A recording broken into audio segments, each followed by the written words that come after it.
Monsieur le Président de l'Assemblée nationale, honorables députés, chers collègues, mesdames et messieurs,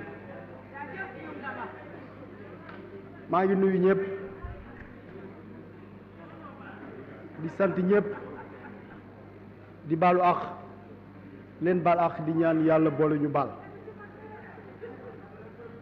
Monsieur le Président, honorables députés, si vous me le permettez, la première chose que je voulais faire, c'est saluer la qualité exceptionnelle du rapport sur notre passage à commission qui a été lu tout à l'heure. Certains députés me disaient votre rapport. En fait, ce n'est pas notre rapport, c'est votre rapport plutôt. Et je salue la qualité exceptionnelle de ce rapport. Il est bien écrit, complet, exhaustif, en dehors de quelques mots que le rapporteur a très vite et très aisément intégrés.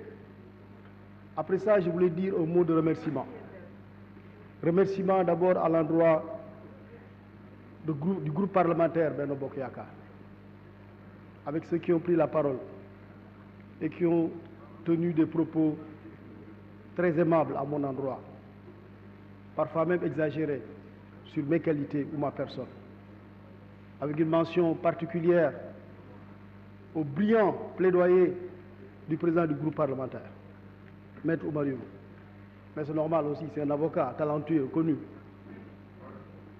Je voudrais aussi faire une mention particulière à mes concitoyens, j'allais dire, de Rufisque, l'honorable Souleymane Ndoye, l'honorable Seydou Diouf, et à tous les députés qui ont pris la parole pour tenir des propos très aimables à mon endroit. Les Wolofs disent « Koulim Djoum », mais j'aurais voulu tous vous citer. Mais je voulais aussi dire ce même mot de gratitude à l'endroit des députés de l'opposition qui ont pris la parole, certains pour louer mes qualités intellectuelles, d'autres pour formuler des critiques à l'endroit de mes positions, de mes opinions, de ma pensée. Ça ne me dérange pas, c'est aussi la démocratie. Les gens me disent toujours, mais professeur, vous faisiez l'unanimité, mais maintenant on vous critique avec la politique. J'ai dit, mais si je voulais continuer à faire l'unanimité, je reste à l'université, je fais mes cours, je rentre chez moi. Si je m'engage en politique, j'assume mes positions et je suis prêt à accepter les critiques. Pas de problème. C'est normal. Et il ne faut pas en vouloir à des gens parce qu'ils vous critiquent. Ils disent ce qu'ils pensent de vous. C'est vrai que maintenant les attaques ad hominem, c'est-à-dire quand on s'attaque à votre propre personne, en vous traitant de nervis constitutionnels, c'est pas poli, mais c'est pas grave.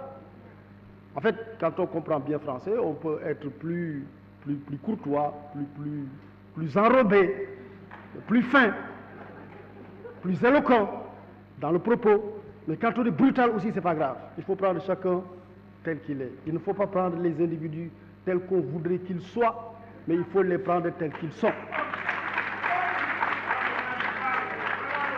Donc vraiment, je voudrais vous remercier, tous ceux qui ont pris la parole tout à l'heure. Et j'ai trouvé l'ambiance de l'Assemblée nationale au début très joviale, très colorée, très polémique, comme l'ambiance doit l'être dans une Assemblée nationale. Mais j'ai été attristé quand on a levé la main sur une femme, quand on a frappé une femme, quand on a humilié une femme. Là, j'étais attristé.